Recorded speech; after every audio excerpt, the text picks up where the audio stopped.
I already love same-day delivery with Shipt, but it's so much better since I signed up for Target's Circle 360. Why? Because I no longer pay price markups from the majority of stores through Shipt. Only a handful of alcohol retailers and items don't count. That means no markups on groceries, pet food, even home goods and makeup. So to recap, I have more time to catch up on life while someone shops for me, and I spend less. It's a win-win. Order now at shipt.com/360. Terms apply. I never knew that this podcast would be in jeopardy because of K9, but here we are. I didn't know that the script was written by a corgi.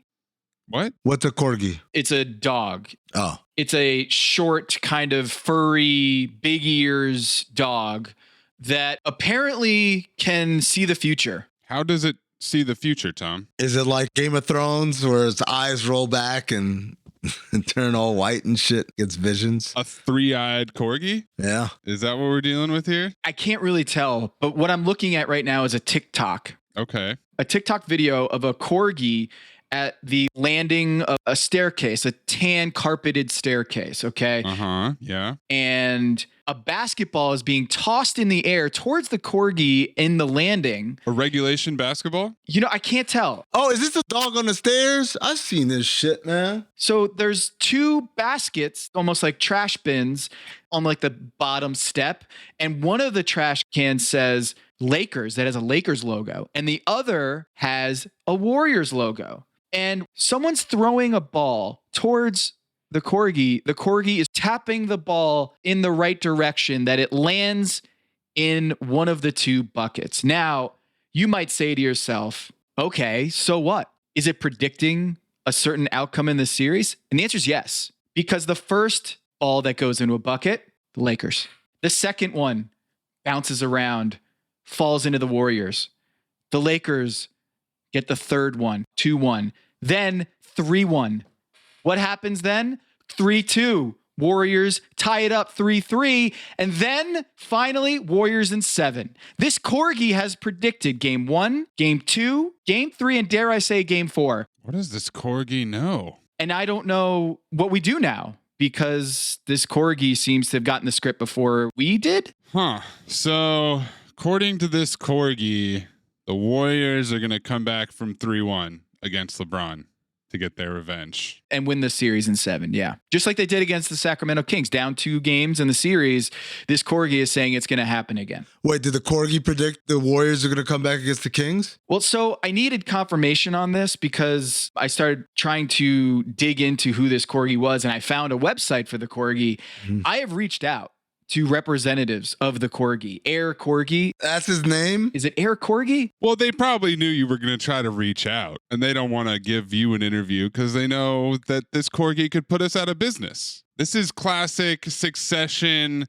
Are we going to try to buy out the corgi? And then is the corgi's stock, which is clearly on the rise, are they going to try to buy us out now? Next week, are you going to be listening to a corgi do basketball, Illuminati? It would make sense if there were 2 corgis. Oh, wow. Yeah. A second corgi making predictions. Crazy. Can you guys see this video, though? I saw it. Can you tell if there's a third eye? I'm calling bullshit on this. What do you mean? I'm calling bullshit on this, man. I'm calling bullshit on this corgi. I mean, the video is the video. What do you... The video's the video. How do I trust this corgi? Because he got 4 games right? What's his track record? What's his background? Who are these people? Does he do this for any other series or any other sports? Oh, no. I mean, I got some bad news for you, man. No, it's not bad news for me. It's bad news for this corgi. Expose him. This corgi is active on TikTok. Of course. 1.3 million followers on TikTok. Of course. What? How many? 1.3 million followers on TikTok. And it's got a video for every series of not just the NBA playoffs, but also the hockey playoffs, but also the World Cup. Remember that? Yep. Remember the World Cup? March Madness? How about that? Is this corgi shooting 100%? I don't think so. Click on any of these other videos. You got lower viewer counts than this Warriors-Lakers series. I think we're just catching lightning in a bottle with this corgi, which is named Steph Furry, by the way. Oh, Jesus. Steph Furry. Couldn't come up with a better name than that? What about Fluffy Mamba? Is that better for you? No. Oh, Jesus. No. I would have gone with Steph Corgi myself, but what do I know? Steph Corgi, yes. Steph Yes. Corgi, Steph Furry. Well, maybe he has inside information knowing that he is the canine equivalent of Steph Curry. Maybe he's got an inline to the script. How does that work? What did it say about, did they do the Kings series with the Warriors? Kings Warriors, they predicted Warriors in 6. Oh, dear. Yeah, not too good. So the dog likes the Warriors.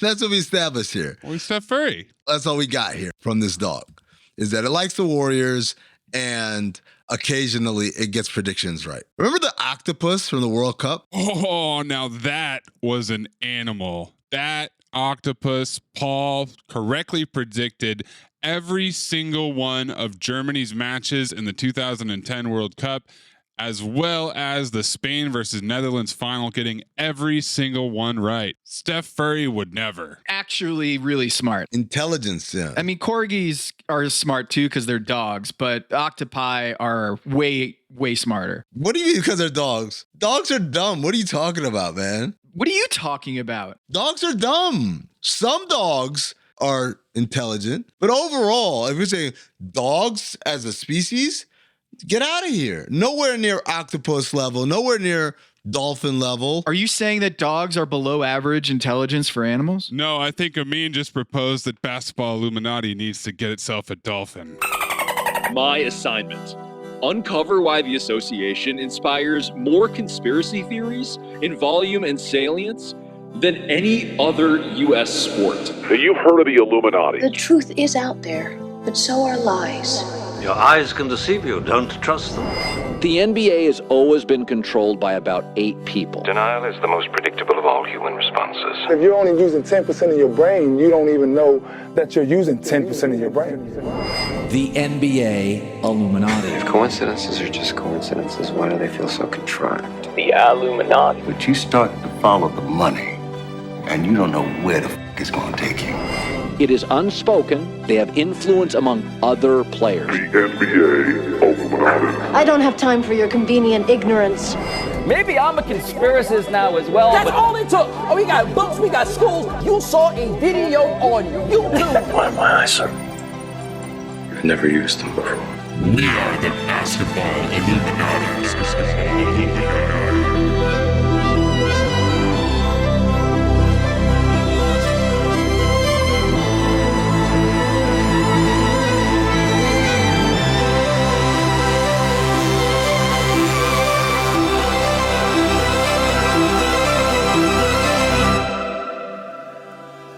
This is Basketball Illuminati. I am Tom Haberstroh, and as always, I am joined by my 5-star Illuminarmy generals, Amin Al-Hassan and producer Anthony Mays, the co-presidents of the Illumination.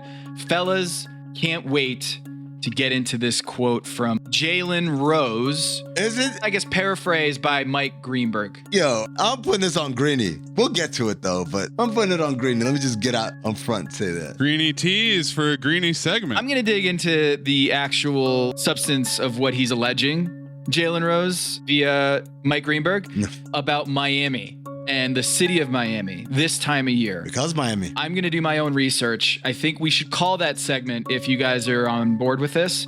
Tom did his own research. You guys cool with that? I don't know. I have to check with Steph Furry. Okay. I'll get back to you. Let me know what the third eye corgi says. But first. This is the problem. Agenda-driven media. I have a problem with it.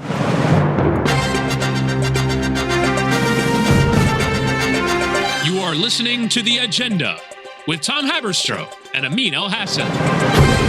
Fellas, it's been only 3 months since Matt Ishbia, the new owner of the Phoenix Suns and Mercury, has taken over. It's all it took before we had our first scandal involving Matt Ishbia. Is it our first? Jokic Gate. I feel like we've got 2. They're unrelated scandals. Because you got Jokic Gate, but you also have Ishbia, V, Gilbert, round 2. Because round 1 was in mortgage world. Round 2 is now in basketball world. Those are 2 scandals, man. That's 2 scandalous things. You're talking about Dan Gilbert, the owner of the Cleveland Cavaliers. You got damn right I am. Who is a mortgage giant in Michigan. And where is Matt Ishbia from too? Michigan.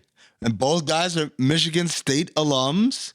Both guys vying for the affections of Tom Izzo. Dan Gilbert famously has tried to hire Tom Izzo multiple times to be a head coach in the NBA. Ishbia played for Tom Izzo at Michigan State, which I guess makes him feel a little bit more validated than Dan Gilbert. Like Dan Gilbert has to buy affection, and meanwhile Ishbia earned it the hard way, playing for the legend, for the Hall of Famer. Won a championship, by the way. Yes. Matt Ishbia has won a championship in 2000 with the Spartans. This is Sparta. Shout out Jason Richardson, my guy, Jay Rich, played on that team, as did Mo Pete and Mateen Cleaves, Charlie Bell. They called them the Flintstones. Not Jay Rich. Jay Rich is from Sag Nasty, but I don't think we've ever had this kind of crossover in the NBA in terms of two owners, both of whom are alums of the same university, in the same business outside of basketball, competitors. But it's weird we're getting this little backyard brawl play itself out in real time out in public, because Matt Ishbia went on Bill Simmons' podcast and he had this to say. He doesn't like me and I don't like him, right? That's how it is. Business, his company used to be number one in mortgage. UWM, my business is number one in mortgage. I don't like the way they do business in a lot of things. He probably doesn't like the way we do things. We're in the same town. We compete. We're winning. That's what it is right now. Wow. Matt Ishbia really taking the high road of sorts here, because it's easy to keep your head high when you're on top, right? He's already winning the mortgage game. Number one. Dan Gilbert's just salty because he used to be number one. Oh. But the rest of that interview, I'll tell you what, boring. Talking points. Stiff. No personality on that guy. This was the loosest he got. Wait a minute. Matt Ishbia, maybe not the force of personality of, say, a Steve Ballmer or a Mark Cuban. Wait a minute, because I watched a press conference with him, and he said in his opening press conference in Phoenix that he didn't even want to stand in front of a podium. He's too active, too energetic. Yeah. He's too big for a podium. And so he pushed aside the podium and started talking with his hands with a mic on his lapel. Let me rap with you guys. Did he take a chair and turn it backwards? Let us know he's one of the cool teachers. AC Slater style. Yeah. The press conference was great because he was like, hey, I'm not going to answer that question, but I tell you what, I'm going to be transparent. If you have a question in the future, when I'm ready to answer it, you call me and I'll answer it and I'll tell you. You just call me. I'm always available, but I'm not going to answer that question because I'm not prepared to answer. I wish I'd asked him his number. Saw him at the game the other night. But before we get to the game, I just want to point out that this is incredibly rare for an owner to publicly announce beef with another owner. Now, it gets deeper than that. I don't know if you guys know this. So every time someone buys an NBA team or puts in a bid that is accepted by the seller, right? So Robert Sarver sold his team. He got a bid from Ishbia. He said, boom, that's the one right there. Every time that happens, you don't automatically own the team. It's not like buying a car or buying a house where it's like, well, here's the money. All right, I approve, boom. The other 29 owners have to vote. Have to give you the thumbs up. That's right. It is literally an old boys club. There's a reason why there's not a whole lot of diversity beyond the fact that incredible wealth of that magnitude typically is concentrated among white men. Imagine that. But it's also because it's hard to get in, and most people don't want to go through that process if they don't think they're going to get the thumbs up. I know Mark Cuban has often talked about why he won't buy an NFL or a baseball team because he knows they wouldn't vote him in. Right. So the vote, they have this tribunal. So how many votes did Ishbia get? He got 29. But there's 30 teams. So there was someone who didn't vote or they voted against him. Well, abstention from one Dan Gilbert. Interesting. Yes. How about that? Yes. Didn't want to put his name on a no, but he recused himself from the ceremony. Didn't want to weigh in one side or the other. He recused himself, which, by the way, coward's way out. Go ahead, vote the no, man. Be the no. I knew without a question that that'd probably be how he handled it. And the best part is now you get to see who I see. Very simple. Now you see who I see and what I know about that man. So here comes Matt Ishbia getting the 29 votes. Dan Gilbert abstains. He gets his team. He's not from Phoenix, so he has this press conference and he's ingratiating himself with the community. And he says, people say, Matt, and with my brother Justin, and and a lot of the other partners, that I'm the new owner. I look at it as a community asset. I'm not the owner of the Suns and the Mercury. I'm the steward of it. My job is to do great things for the community. It's a community asset, and we're going to do some great things, not only in the community, but with fan experience and just doing the right thing all the time. The right thing? All the time? This brings us to the controversy of Sunday night of Game 4, as an errant loose ball is dribbling towards the corner. Now, if you don't know, in Phoenix, we're one of the rare arenas where the tunnels are not in the corners, like most of these multi-purpose arenas. The tunnels are behind the baskets. As a result, you get these great corner seats, which, by the way, I think the perfect way to watch basketball, because no one wants to sit behind a basket. You can't see shit. But from the corner, you actually get a very great angle of the court. So you have the corner seats. Well, the corner seats that are across, not next to, but across from the Suns bench, those are the owner seats. That's where Robert Sarver sat. The steward seats, I mean. Yeah, the steward seats. There you go. Yeah. Excuse me, the steward seats, right? So he's sitting there, Matt Ishbia, along with none other than NBA Hall of Famer James Jones. Nope, not James Jones. Well, that's the head of basketball ops for the Phoenix Suns. He is. That's right. But James Jones does not sit next to the owner. That's weird. Sitting next to him is NBA Hall of Famer and former president of basketball operations for the Knicks and former head coach of the Indiana Pacers and the Knicks, Isaiah Thomas. Okay. And so the ball is bouncing towards Zeke and Matt Ishbia. Ishbia stands up and catches it. Nikola Jokic approaches to grab the ball so he can give it to the ref and get a quick inbound, which is always hilarious to me. Right. At which point, Ishbia proceeds to play keep away. Yeah. He knows what he's doing. He was a Michigan State legend, the Spartan for Tom Izzo. He was scrappy. I talked to Tom Izzo about him. Scrappy and never say die competitor. Whoa, wait, time out here. Coach on the floor. Look at me, Louie. You talked to Tom Izzo about Matt Ishbia? Yeah, I did. Look at me, Louie. I do some journalism too from time to time. Is your back okay from picking up that name? Well, my back's fine because I dropped the name. But anyways, Ishbia plays keep away. Eventually, the ball is retrieved from him, and Nikola Jokic gives an errant elbow. This is my favorite part. The ball pops up in the air because they were both struggling for it. And apparently, Matt Ishbia's got a solid grip if Jokic can't rip it out of his hands. Water polo. I mean, this is basically a pro water polo player. Is he? Jokic. Oh. Grew up playing water polo. If you've seen him throw passes. He's a professional basketball player. No. That's the lead. No, Maze. The water polo is what was the functional strength here. No, the strength that he exhibited was from wrestling his horses in the offseason. That's the type of strength he has. That too. Ball pops up in the air, and Jokic gives Ishbia this look. A who the f*** are you look. To be holding this ball. It's a community asset. Does not recognize the steward of the Suns, who's been there for a couple months. And he looks away and he gives him a little chicken wing. Now, if you call Matt Ishbia the steward of the Suns, does that mean what he did with the ball there was a little bit of, look what I can do? Yeah. Look what I can do. Mm-hmm. Ishbia goes flying back.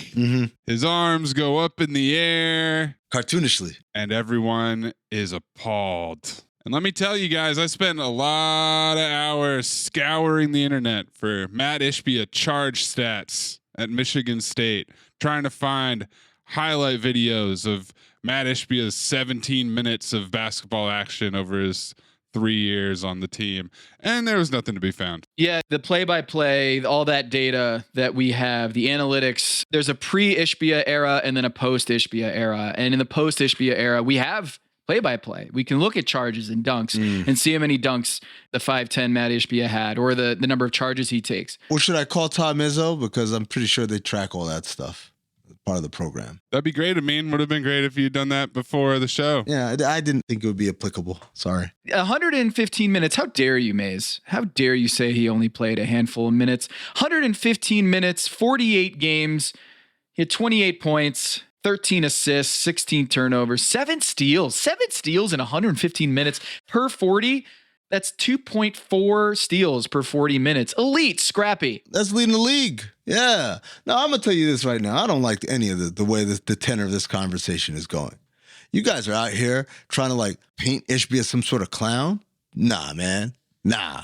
I'm with it. The crowd went nuts, and they booed the shit out of Nikola Jokic for the rest of the game, and I'm sure he's going to be a villain in Phoenix for the rest of the time. Because he's Jokic, man. No. He's dropping 50 points on you. Of course you're going to boo that dude. Ishbia was responsible for at least 1 point in that game. There you go. He drew the technical. Now, should have been ejected because Jokic made contact with someone in the stands. And the NBA rules are pretty cut and dry about this. You are not allowed to enter the stands and engage with the citizenry on any level, regardless of whether Ishbia was a fan or not. Jokic clearly broke the rule. Now, Ishbia, because he's a great guy, because he's a stand-up guy, you know what he did? No, he's a fall-down guy. He came out and he said, I don't think he should be suspended. He made the plea on behalf of Nikola Jokic, and I admire that. I admire that because you know what that is? That's called, I'm going to beat your ass with your best player on the floor. I'm not going to take the easy way out. But technically, yeah, he should have been kicked out of game 4 and/or suspended for game 5. Ishbia. No. Jokic. What? Ishbia didn't do anything wrong. What are you talking about? Ishbia didn't do anything wrong. What did Ishbia do? He stole the ball and he's influencing the game. Listen to Jokic talk about this, okay? The 2-time MVP, mind you. Might not be a steward of a community asset, but I thought the NBA was supposed to protect the players. He told me I was elbowing the fan. So, but the fan put the hand on me first, so I thought the league's supposed to protect us or whatever. So, but maybe I'm wrong. So we will see. Did you happen to know who the fan was? He's a fan of. He's on the. I know who is, but he's a fan, isn't he? He's a sitting Phoenix Suns owner. Sitting on the court, and he's a fan, isn't he? Yep. That doesn't mean that he's a. So whoever it is, and he's a fan, he cannot influence the game by holding the ball. Matt Ishbia puts his hand on Jokic, and then later in the clip, you see Isaiah Thomas grab Jokic and pull him away. Everyone seems to feel like they can touch this guy. There's a guy who comes 2 seats behind Ishbia, gives Jokic a shove. Some dude holding his beverage of the night gets that liquid courage to go push Jokic, who's 7 feet tall, who's got 2 brothers who are basically the scariest people in the NBA world, besides James Johnson. Guess who isn't scared? The people of Phoenix, behind fearless community asset steward Matt Ishbia. I'm going to tell you this right now. First of all, Ishbia might be a steward of the community asset. Isaiah Thomas is a steward of the game. Let's get that out there. He's allowed to do that. You're not going to tell Isaiah Thomas not to get involved. I'm not going to tell him that. You going to tell him that? I could tell him that you told him that, but I'm not telling him that. That's one. Wait, do you have like a group chat with Isaiah and Tom Izzo? No. No, separate chats. No, separate chats. Isaiah, shout out to Sherlin Champagne. Great champagne. Straight from the Champagne region of France. That's how you know it's real champagne, not like some of these other sparkling wines out here. Not going to name names. Andre? Iguodala? Number 2, I worked for Isaiah Thomas. A lot of people don't know that. I worked for Isaiah Thomas years and years ago. Oh, here it is. Okay. Me and Zeke, that's one of my mentors in the game. So I'm never going to say anything like, he can't shove an overzealous MVP who, by the way, Ishbia does not owe any debt to Jokic to hand him the ball. What? Yes. Any debt? What are you talking about? Why is he holding the ball? Debt free, because he's waiting for the official to come get it. Throw him the ball then. Throw it on the court. You're not a player. Someone could step on it and get hurt. What are you guys talking about? What are we doing here? This is stunning. This is not the angle I expected Amin to take. Wow. This is not an angle I expected you guys to take. If this is a normal fan, a person who is one of the community in Phoenix holding the ball, you don't think that person's getting kicked out? For sure. No. He tried to give it to them. Never allowed back in the arena. Get rid of him. He didn't try to give it to anybody. When a player tried to take it out, he pulled it away from the player. Yeah. Not just any player. This isn't Austin Rivers. This is the 2-time reigning MVP. I guess not reigning anymore. Take that shit. Hold that. But you get my point. Maybe Isaiah Thomas was pulling at the jersey because it seems that Nikola Jokic, everybody wants to touch him. Have you seen this story coming out of Denver? What's that? Mark Kisla, a longtime columnist for the Denver Post.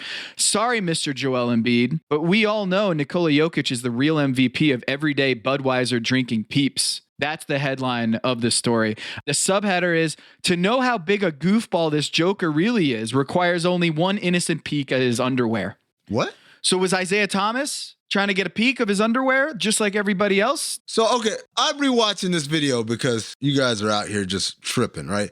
This is what happened. Josh Okogie dives for the loose ball, lands in the lap of a couple of gentlemen who are, I believe, guests of Ishbia. They have partner credentials on, but they're paper, so that means they're guests, probably. Are they your guests? Is that why you're caping for him so much here? I'm not a partner, so no, I'm not. I mean, not yet. But anyways, Josh Okogie, who is a player for the community asset that Matt Ishbia stewards for, is like sprawling. Ishbia's got the ball in his hands because he caught it, but he's like, yo, I care about our players. I care about their welfare. And so he's trying to help him on his feet. There's a poor camera guy right there who's getting trampled. If he had two hands available to him, he would be a lot more capable of helping his player. Cared about the player, he'd put the ball down, pick up the player. This whole idea that he was so concerned over one of his players and sprawled out that he had to hold on to the ball? No.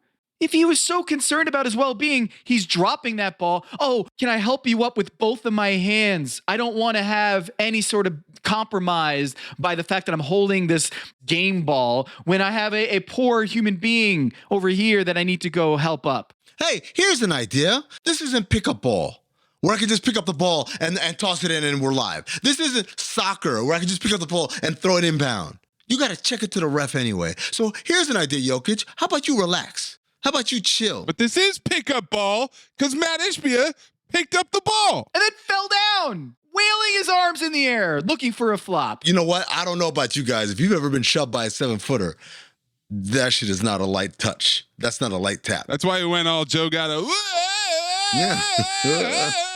Like there's a banana peel behind him. It's like Amin El Hassan trying to do the American Ninja Warrior. Oh, the hell with you. Well, limitless certainly does not refer to his potential in American Ninja Warrior. It refers to his ability to fall on the first obstacle, Akbar. Amin, come on. Amin El Hassan. The hell with you. That's how I know you're not serious. Shouts the Black Dragon roll.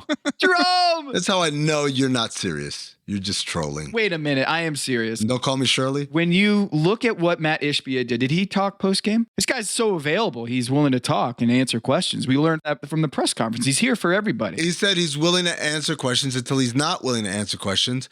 But when he is willing to answer questions, he'll answer questions. Why is that so confusing? Finally had his statement, and he comes out with a very strategic, very savvy statement the next day, like you said. Mm-hmm. And I'm wondering, who's advising him on this? Because that was a savvy move. He didn't get suspended. Matt Ishbia didn't get suspended. And Jokic didn't get suspended. And we play on as if nothing ever happened. A very savvy PR move by Matt Ishbia saying, hey, everything's cool. I have no ill will towards Nikola Jokic. I want him back out there. Nice PR move.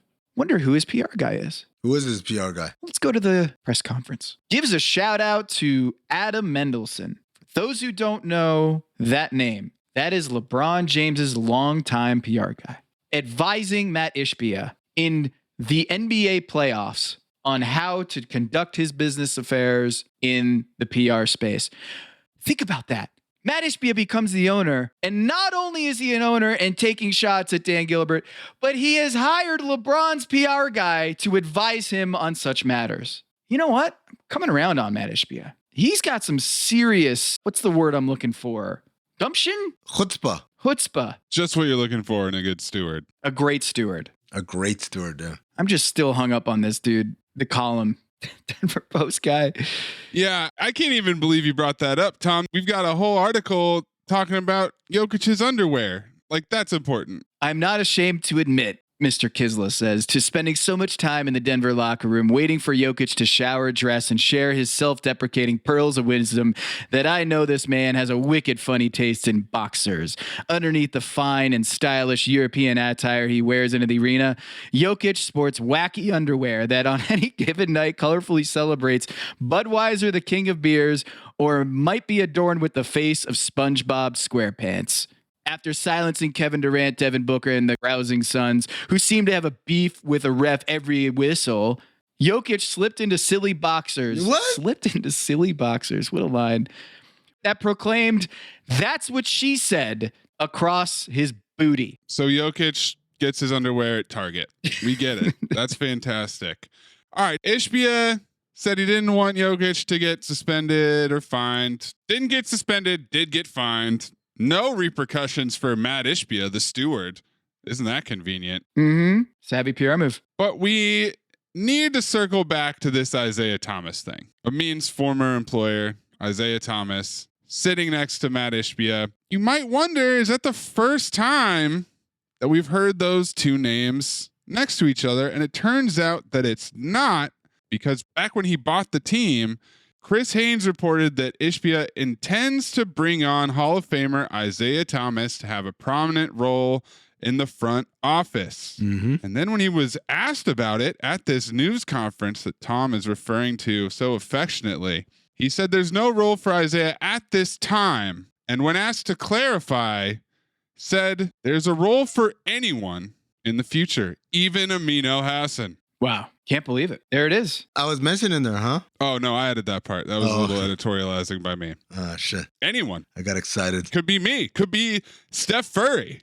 They might bring on Steph Curry to make their next draft pick. You never know. But neither me nor Steph Curry was sitting courtside with Matt Ishbia at this game. So it's only a matter of time before Isaiah Thomas is running the Suns. That's what I'm seeing in my tea leaves. There's nothing inaccurate about what Chris Haynes, truth teller, reported, right? Intends to bring on Hall of Famer Isaiah Thomas to have a prominent role in the front office. Look, guys, I don't know what the big problem is. So Chris might have been a little off with his reporting. It happens to the best of us. What do you mean off? He reported intends. Ishbia might have intended that. All right. Well, then, yeah. There wasn't a date, bring on Hall of Famer now or 6 months from now. I think we're burying the lead here. LeBron's PR guy is his PR guy? Yes. Huh. Chris Paul, also on the banana boat, playing for the Phoenix Suns, on the roster, I should say, hurt. Yeah, LeBron's PR guy is a spokesman for his company, Matt Ishbia's mortgage company. Now, Adam Mendelsohn, this wouldn't be the same Adam Mendelsohn from 2020 fame, would it be? Oh, it would. The infamous hotel phone call between Rachel Nichols and Mendelsohn that was illegally recorded and disseminated by individuals inside of ESPN, who they never, ever caught, by the way. Amazing how that works. We're all trying to find the guy who did this. Oh, man. The NBA, huh? What a league. Yeah, man. Are you thinking what I'm thinking is that we need to ask the corgi? No, enough with this corgi, man. If LeBron is now going to be taking his talents to the Valley? The Suns have a draft pick next year, 2024? Well, Bronny's not going to Ohio State anymore, so... LeBron going back to Cleveland with Bronny. We can cross that off the list. If he's over at USC, it's not a long flight from USC to Phoenix, right, Amin? It's about 50 minutes in the air, I believe. Just saying. Maybe we have to ask the octopus. And by the way, they do own their 2024 first-round pick. Interesting. Well, see what happens with the Lakers, whether they meet the Miami Heat for a 2020 rematch. You talked about 2020, 2020 bubble rematch in the finals against the Miami Heat. And if that is the case... Unlike the bubble, it won't be played all in a sterile environment. People are going to have to travel. That's right. They're going to have to travel to places with weather that saps your energy. Listener, listen up. This is important. Okay, I'm going to try to save you some money here. If you're still overpaying for wireless, it's time to say yes to saying no. At Mint Mobile, their favorite word is no. You may think like, oh, that's bad. No contracts, no monthly bills, no overages, no hidden fees, no BS. Here's why I said yes to making the switch and getting premium wireless for $15 a month. You heard that correctly. $15 per month. Ditch overpriced wireless and the jaw-dropping monthly bills. And of course, there are all these hidden fees and stuff, but at Mint Mobile, plans start at $15 per month. All the plans come with high-speed data, unlimited talk and text. You're not doing like weekend and nighttime minutes or anything like that. and it's delivered on the nation's largest 5G network. Use your own phone. Don't have to get a new phone. Use your own phone with any Mint Mobile plan and bring your phone number along with all of your existing contacts. I switched months ago. People have asked, did you actually switch? Yes, I actually switched months ago, and I don't know what to do with all this extra money. I've cheated the system here. I've rigged something. This is an Ocean's 11 situation where I'm stealing wireless from Mint. That's how good a deal it is. Ready to say yes to saying no? Make the switch at mintmobile.com/dings. That's DINGS. That's mintmobile.com/dings. Upfront payment of $45 required, equivalent to $15 per month. Limited time new customer offer for first 3 months only. Speeds may slow above 35 gigabytes on unlimited plan. Taxes and fees extra. See Mint Mobile for details. Hello, listener. It's Producer Maze here to talk to you about Quince and their cookware. Cooler nights mean cozy meals at home, and Quince's cookware has made fall cooking so much more enjoyable. Their pieces deliver the quality and performance of luxury brands, but at a price that makes sense. And they look gorgeous on the stovetop, too. No matter what item you need to complete your kitchen, Quince has you covered with 5-ply stainless steel pots and pans, nonstick skillets, chef-quality knives, and even ceramic bakeware, which is perfect for cozy casseroles or Sunday roasts. And when you look at these prices, you might think, how is Quince doing this? How do they deliver high-quality items similar to high-end brands that are half the price? Well, let me tell you, they partner directly with ethical top-tier factories to cut out the middlemen and pass the savings on to you. And it's not just cookware. I got myself some bath sheets. That's right. When you're a tall man, you have to use bath sheets, not bath towels from Quince. It's like drying off with a cloud. It's incredible. Upgrade your kitchen for cozy fall meals with premium cookware from Quince. Go to quince.com/dings for free shipping on your order and 365-day returns. That's QUINCE.com/dings, DINGS, to get free shipping and 365-day returns. Quince.com/dings. What does that look like? You doing your own research? Are you doing studies yourself? Are you in the lab on a nightly basis? What are you doing? Do your own research. Do your own research. Do your own research. Do your own research. Doing your own research. I'm not a scientist. I'm not here to tell everyone that this is it. For me, it's just giving everyone a chance to do their own research and find their own knowledge.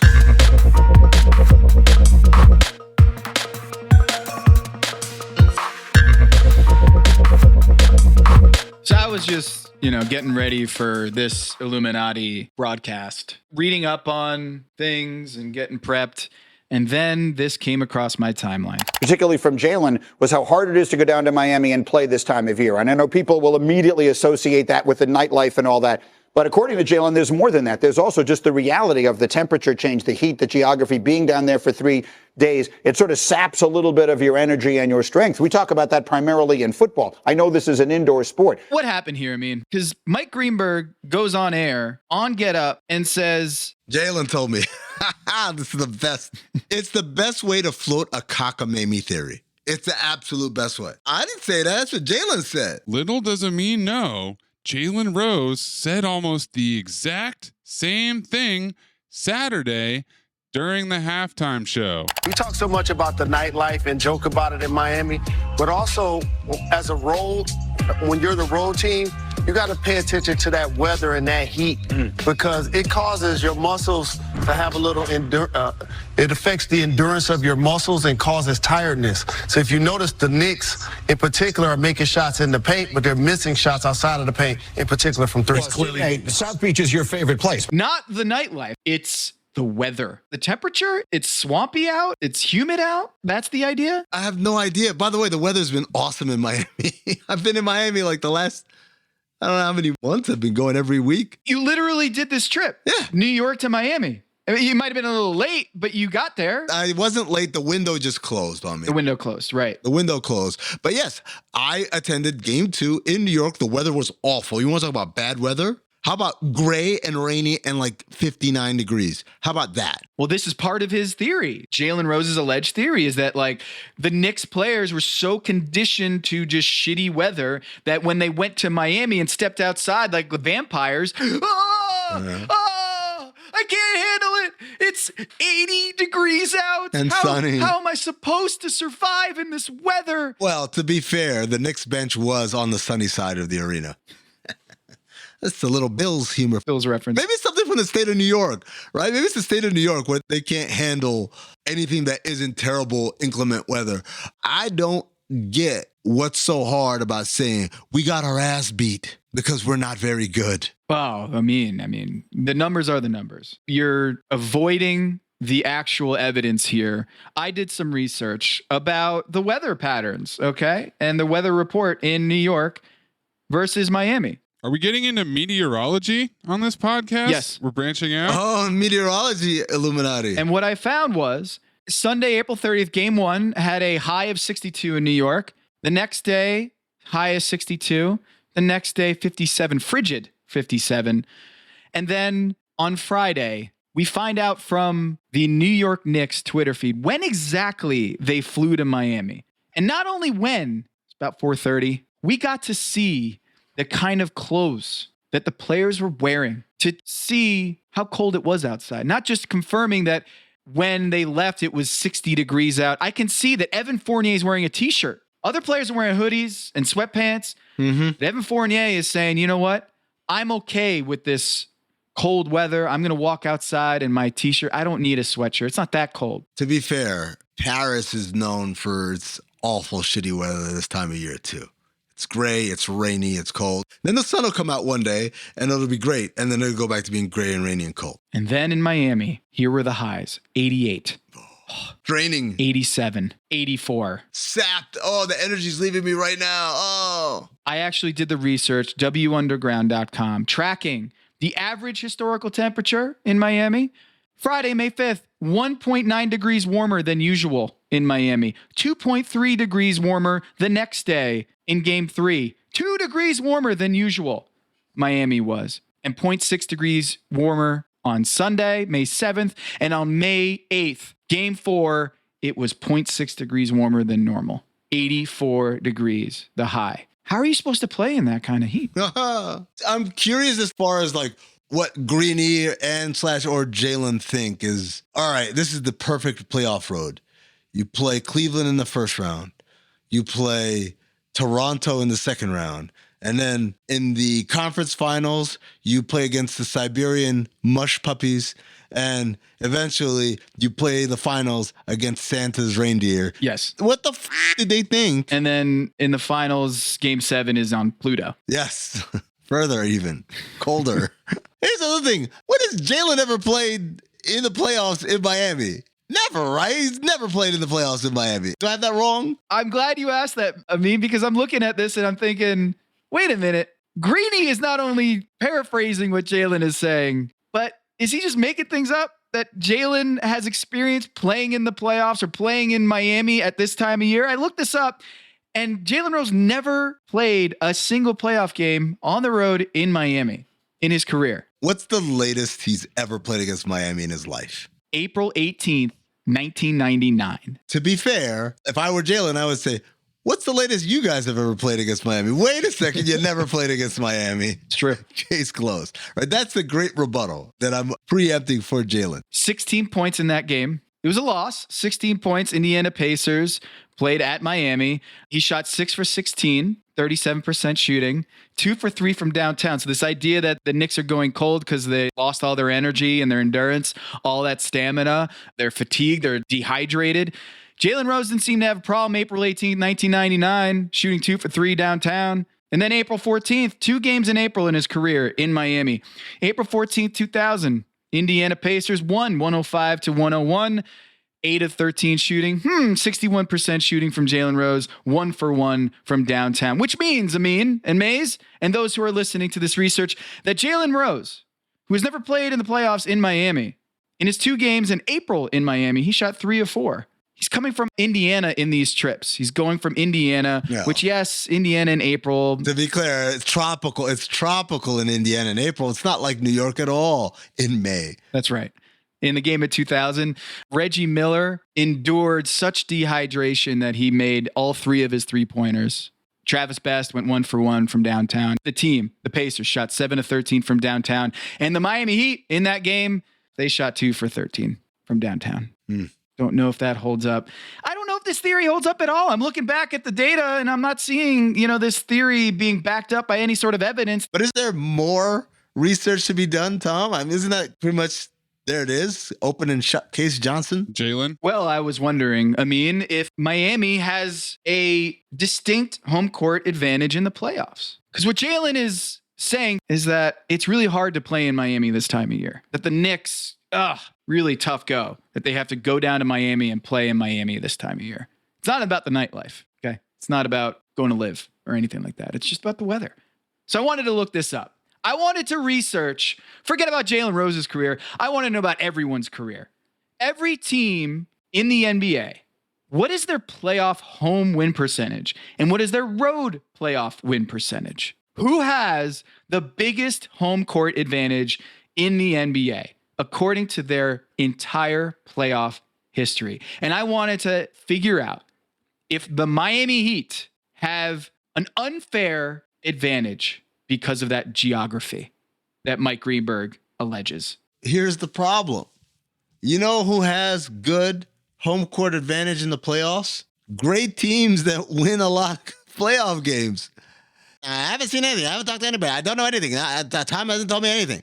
It would appear to me that, off the top of my head, greatest home playoff records will be Boston, LA, San Antonio, Chicago. I'm not looking at that, though. I mean, what are you looking at? I'm looking at their home win percentage compared to their road win percentage. Oh, like the Delta. So the same teams are playing home and road. Oh. And while it might not be perfectly aligned that you have even number of home and road games in a postseason, but I'm looking at who has the biggest delta, the biggest change from home to away. So that would basically boil down who has the best home court advantage, or the flip side, the worst road disadvantage. Because if you're looking at the difference, it might be that the team can't play on the road versus playing at home. But I wanted to ask you, Amin and Maze, start opening up that third eye. Go look at that corgi video. Look at how open that third eye is in this Lakers and Warriors series and try to match it. And tell me which team has the biggest home court advantage compared to how they play on the road in playoff history. All 30 teams. Which one is it? Who has the best home court advantage? The best home court advantage, the biggest delta between home and road record in the playoffs. And I'm not talking about franchise history where OKC and Seattle are grouped together. I'm just talking about OKC. Okay. Or Memphis, since Memphis went to Memphis instead of Vancouver, although Vancouver never went to the playoffs. You get the idea, I mean. I'm going to guess Utah. Utah. There you go. That's a good answer, right? Good answer. I'm going to go with narrative symmetry and say the Knicks. Wow. You guys are really good at this. Utah is second on the list. Oh, man. With a 97-50 record at home, a 660 win percentage at home, and 38-107 on the road in the playoffs. Jazz doesn't travel. Win percentage of 262, a difference of 398. So there's someone with a worse split than that. And it's not the Knicks. Oh. The Knicks are at fifth. They're top 5 home court advantage. CT5. Well, Tom, did you track all of the road games where it was hotter than New York? Because if you just do that, then it's through the roof. I didn't know. I got to ask Greeny. So the Knicks, 128-64 at home and 64-131 on the road, a difference of 339. There is a team out there that has a bigger split between home and road win percentage. Does anyone want to take another stab here? Amin? Denver. Denver checking it at 6th. Ooh. 61-45 at home, 27-86 on the road, a difference of 336. The aforementioned OKC is checking in at number 4. Uh-huh. Number 3 is New Orleans. Number 1. Drum roll. Portland Trailblazers. Wow. Oh, that was my next guess. 1 is Blazers, 2 is Jazz, 3 is New Orleans, 4 is OKC, 5 is New York, 6 is Denver. It seems to me that if you are a small market or you're the Knicks, this thing really kicks in. A small market team wearing the costume of the biggest market in the world. That's right. So Portland at home, get this. Portland at home, 86-49 in playoff history. This is all according to stathead.com. Thank you, Stathead. Our friends and truth tellers over at stathead.com. Go get yourself a Stathead subscription. Yeah. A subscription. Yeah, get one of those. 86-49, Portland at home, 33-106 on the road. That is a difference of 400 percentage points, 637 win percentage at home, 237 on the road. So Portland under Damian Lillard, it's not pretty on the road. It's not. I mean, you know what else I'm noticing from this list? What's that? Not a lot of championships. Turns out you got to be good at winning on the road if you want to win a title. Portland has 1. Utah has 0. New Orleans has 0. OKC has 0. New York has 2. And when were those again? 50 years ago. Oh, and Portland was 46 years ago. So basically, if you're trying to win anytime, post 1980, you can't be trash on the road. I want to ask you guys, which team has the worst home court advantage? The one where they're basically home road doesn't matter. and this doesn't necessarily mean that they're losing at home. It just means that they're winning in the same rate or closer to the same rate. They have the smallest gap between their home and road. This team is 31-31 at home, 24-39 on the road, a difference of 119 percentage points. Low numbers, I mean, you know what that means. One of two things, either a young franchise or a franchise that hasn't been to the playoffs a whole lot of times in its history. Ladies and gentlemen, the Los Angeles Clippers.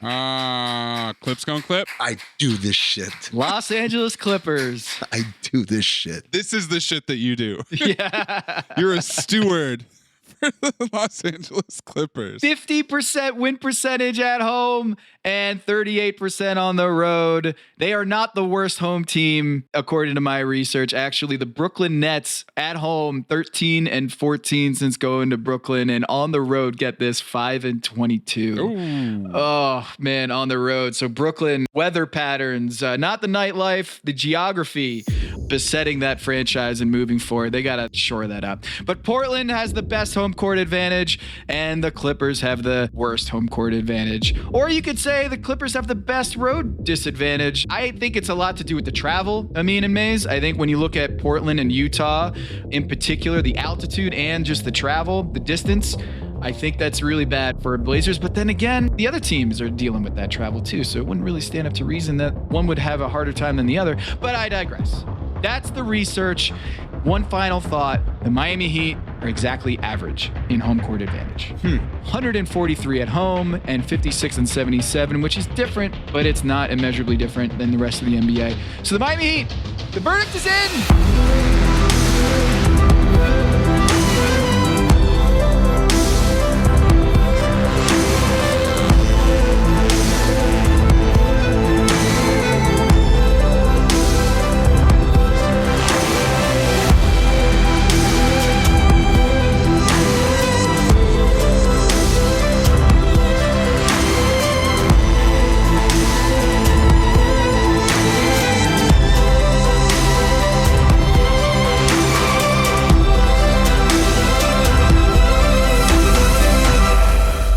Guys, I don't know if you caught this Easter egg in this week's Succession. Spoiler alert. But we had Lucas Mattsson, our enigmatic Swedish CEO, showing up to an election eve party wearing a flamboyantly ridiculous gold jacket and the pièce de résistance, the thing that tickled my third eye, pair of Kyrie Irving sneakers. No way. No. Are you talking about the scene where Doug, I can't repeat the line, but he basically attacked Waystar's numbers. by using homophobia.